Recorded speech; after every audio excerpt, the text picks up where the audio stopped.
une femme nommée London, travaillant dans le milieu des rencontres payantes, tombe amoureuse du frère de l'homme qu'elle considère responsable de la mort de sa sœur. Un jour, mais d'émotion, elle lui pointe suit vous surprendra. Abonnez-vous à cette chaîne pour découvrir nos derniers films Nollywood. Et si vous avez déjà vu ce film, regardez-le à nouveau. De nouveaux éléments intrigants vous attendent. L'histoire commence avec un jeune homme qui se dispute avec une femme à cause de sa mauvaise performance.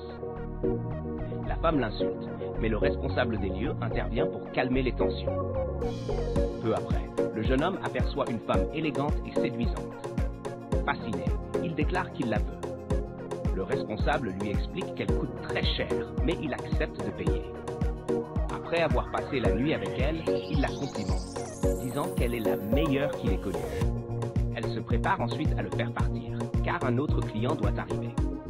Le soir suivant, la même femme, London, descend d'une voiture. Un homme dans un autre véhicule l'observe tandis que ses amis l'acclament. Cet homme, Fred, un homme charmant, est complimenté par son chauffeur pour son travail acharné. Le chauffeur plaisante en disant qu'il devrait trouver une femme pour se détendre. Fred, amusé, le taquine à son tour. À son bureau, Fred s'assoit, perdu dans ses pensées. Pendant ce temps dans sa chambre, une amie de London la félicite et lui offre un cadeau. Elle demande à London de lui montrer comment trouver des clients, affirmant qu'elle est prête à tout, même à utiliser des moyens douteux. London, offensée, la corrige immédiatement en disant que tout ce qu'elle fait est légal et sans astuce malhonnête. Elle lui demande de reprendre son cadeau et de quitter les lieux. London reçoit alors un appel d'un client. Le même jour, Fred contacte quelqu'un pour demander la femme qu'il souhaite voir. La nuit suivante, Fred rend visite à Charles, un organisateur de rencontres. Charles lui montre plusieurs femmes magnifiques, mais Fred n'est pas pressé. Il demande spécifiquement London. Charles lui répond qu'elle est très chère, mais Fred accepte de payer. Charles amène London à Fred, qui propose de payer 400 000 Naira pour la nuit entière. London proteste auprès de Charles, mais il la prend à part pour la réprimander avant qu'il ne parte. Au bureau, Fred discute d'affaires avec ses partenaires, mais London arrive à l'improviste et le distrait, le poussant à mettre fin à son appel. Plus tard, London reçoit un appel d'une amie qui lui annonce un client. London se précipite chez Fred et insiste pour qu'il la touche avant qu'elle ne parte. Fred refuse catégoriquement, lui donne de l'argent et reste ferme dans son refus. London quitte finalement les lieux. Plus tard, Charles rend visite à London dans sa chambre pour lui demander comment s'est déroulée sa rencontre. Alors qu'elle commence à répondre, Charles la coupe pour la féliciter, affirmant que Fred a apprécié ses services. Surprise, London révèle qu'elle n'a rien fait avec Fred. Charles lui annonce alors que Fred l'a déjà réservé pour le lendemain. London, choqué, le regarde tenter d'ouvrir son placard.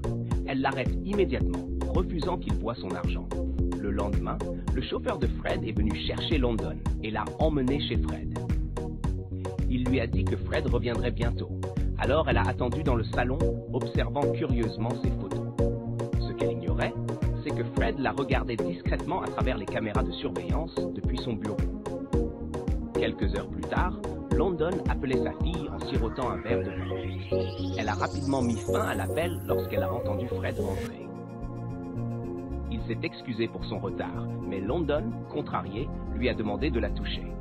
Fred a refusé poliment, expliquant qu'il avait faim. Frustrée, elle l'a accusé de mentir à Charles à son sujet. Fred est resté calme, malgré son insistance. Peu après, le chauffeur de Fred est arrivé avec de la nourriture. London, toujours agacé, a commencé à mettre son sac et ses bijoux, prête à partir. Fred l'a averti de ne pas partir, la menaçant de rapporter son comportement à son patron.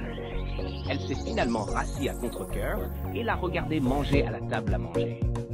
Lorsque Fred a plaisanté à propos de sa mère, London s'est encore plus énervé, le forçant à s'excuser. Elle a décidé de partir, mais Fred lui a fermement demandé de rester. Gênée, elle s'est calmée et s'est rassie.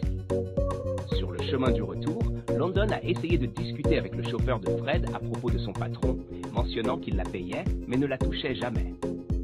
Le chauffeur a souri poliment, mais a refusé de parler de Fred. De retour chez elle, London n'arrivait pas à arrêter de penser à Fred.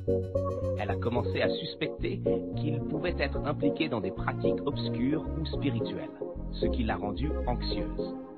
Elle est même allée jusqu'à mesurer ses hanches, se demandant si quelque chose d'étrange se passait. Le lendemain, Fred a appelé Charles pour demander London à nouveau. Cette fois, London a fait semblant d'être malade. Irrité, Charles l'a réprimandé et est parti furieux. Ce même jour, Fred a accepté à contre-cœur une autre femme chez lui. Il était visiblement mécontent parce qu'elle n'était pas London. Lorsque la femme a tenté de le toucher, il l'a repoussée doucement et a quitté la pièce. Plus tard, chez Charles, plusieurs femmes défilaient en montrant leur élégance et leur tenue. London participait également à l'ambiance. Mais lorsqu'elle a aperçu Fred arriver, elle a paniqué et s'est enfuie. Pendant ce temps, les autres femmes se sont précipitées vers Fred, mais aucune n'a retenu son attention. Fred s'est approché de Charles et a demandé à voir London à nouveau. Charles a essayé de le convaincre de choisir quelqu'un d'autre, expliquant que London prétendait être malade. Mais Fred a tenu bon, affirmant qu'il ne voulait qu'elle avant de partir. Dans sa chambre, Charles a confronté London à propos de son comportement. Il l'a accusé de passer du temps avec des hommes qui ne payaient pas bien. Mais London a refusé de l'écouter. Après une dispute animée, Charles lui a ordonné de ne voir que Fred, car il payait généreusement, puis il est parti furieux. Cette nuit-là, Fred s'est assis seul, réfléchissant aux souvenirs de sa défunte épouse. La tristesse l'a envahi alors qu'il pensait à elle. Le lendemain matin, London s'est rendue chez Fred, visiblement agacée. Elle l'a accusé de vouloir utiliser son destin, pensant qu'il était impliqué dans quelque chose de louche. Fred l'a écoutée calmement pendant qu'elle se défoulait.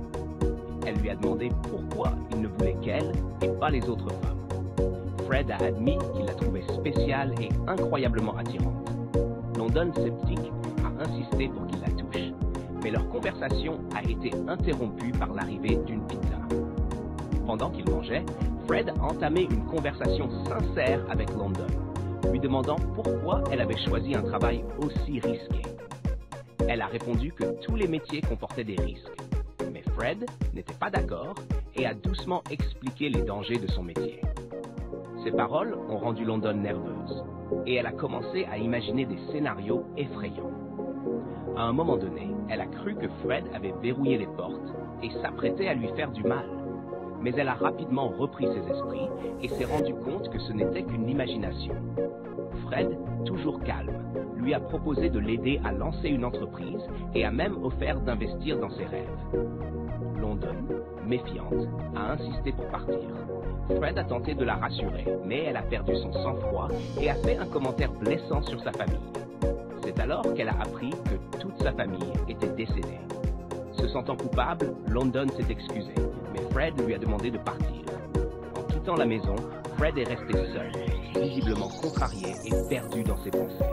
Quand London rentra chez elle, elle s'allongea sur son lit, réfléchissant à ce qu'elle avait dit à Fred et aux erreurs qu'elle aurait pu commettre.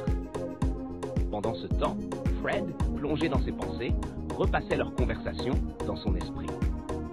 Le lendemain matin, London rencontra Charles et lui annonça qu'elle souhaitait rendre visite à sa famille. Charles désapprouva et tenta de l'en dissuader. Une dispute éclata entre eux et London partit, laissant Charles visiblement contrarié. Le jour suivant, London arriva chez elle, accueillie chaleureusement par sa fille. En s'installant, sa mère la fit asseoir pour lui donner des conseils sincères sur l'importance de prioriser sa fille et d'être plus présente dans sa vie. London, partagée entre ses obligations et ses responsabilités, supplia sa mère de la couvrir pendant qu'elle continuait son travail. Pendant ce temps, Fred demanda des nouvelles de London à Charles. Celui-ci lui expliqua qu'elle avait voyagé, bien qu'il ait désapprouvé son départ. Tentant de changer de sujet, Charles proposa d'autres femmes à Fred, mais celui-ci les ignora et demanda à Charles de partir. Le lendemain, London passa du temps de qualité avec sa fille. Elles jouèrent, rirent et sortirent ensemble. Ce soir-là, alors qu'elles étaient couchées, sa fille lui demanda innocemment quel genre de travail elle faisait. Peu fière de son métier, London mentit en disant qu'elle travaillait dans un grand bureau. Sa mère, qui avait entendu la conversation, la prévint que sa fille finirait par découvrir la vérité. semaine suivante, London retourna chez Fred. Elle s'excusa sincèrement pour ses commentaires désobligeants sur sa famille. Fred accepta ses excuses et ils commencèrent à discuter, se rapprochant peu à peu. Au cours de leur conversation, London lui rappela la promesse qu'il avait faite de l'aider si elle décidait de quitter son travail actuel.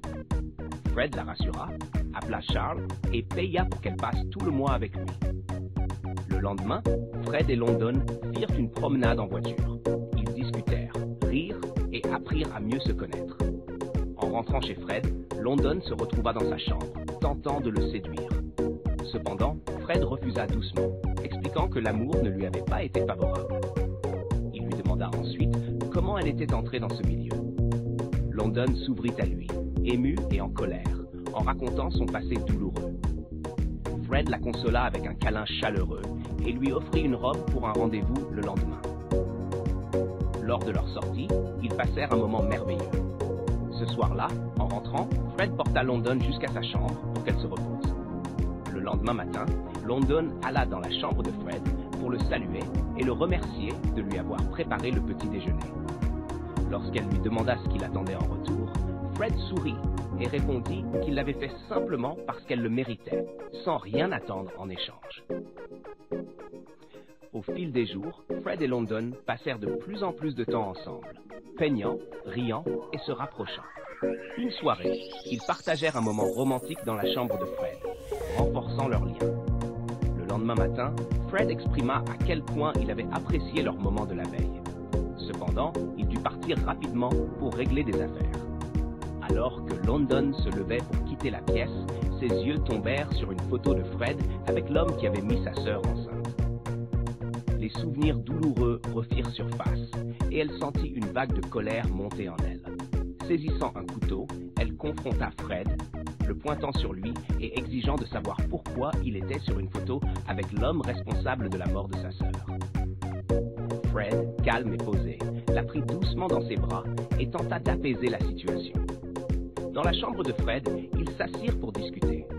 London fut choquée d'apprendre que Fred savait qui elle était depuis le début. Elle laissa éclater sa colère, l'accusant de lui avoir menti. Elle exprima également sa profonde rancune envers sa famille, qu'elle tenait pour responsable d'avoir soudoyé la justice pour éviter des poursuites.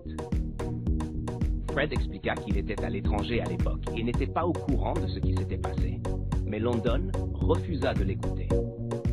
Elle le rendait, lui et sa famille, responsables de tout. Désespéré de réparer les choses, Fred lui demanda s'il y avait quelque chose qu'il pouvait faire pour l'aider.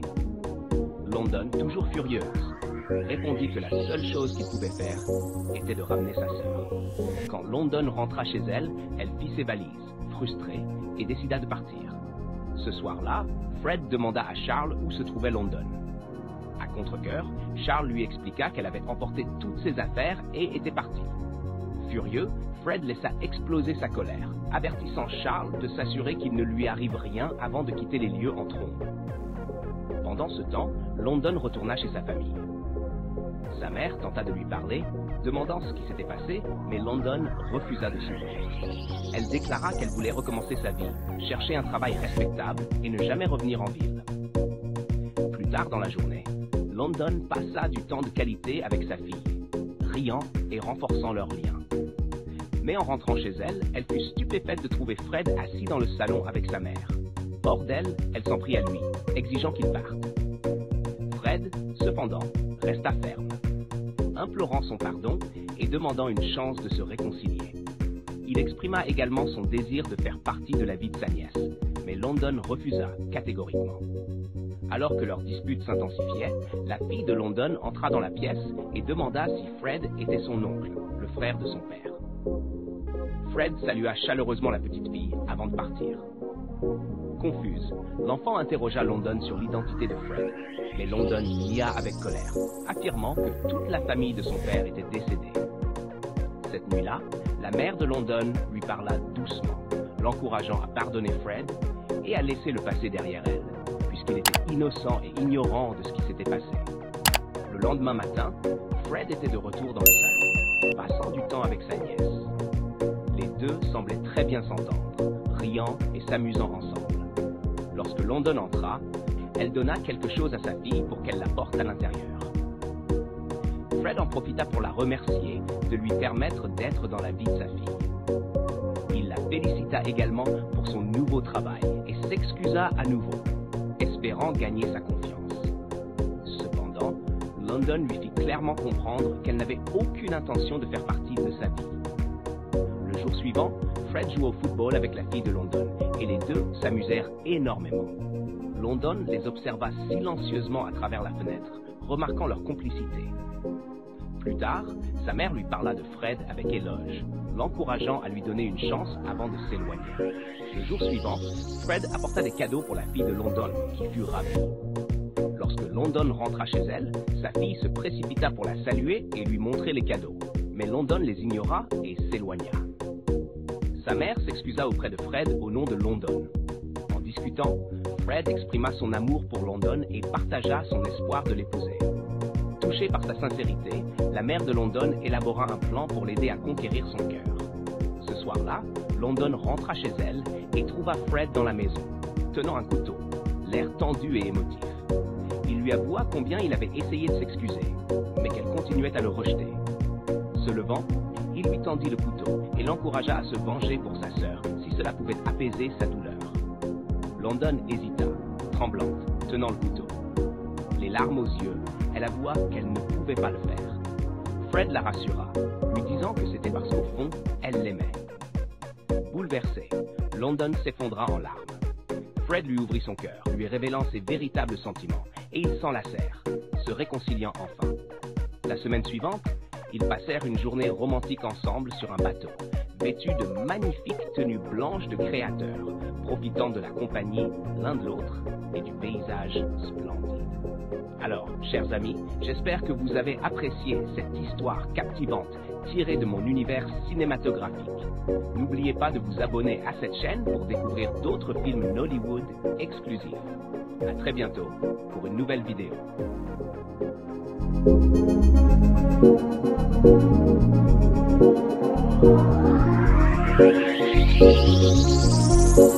Thank you.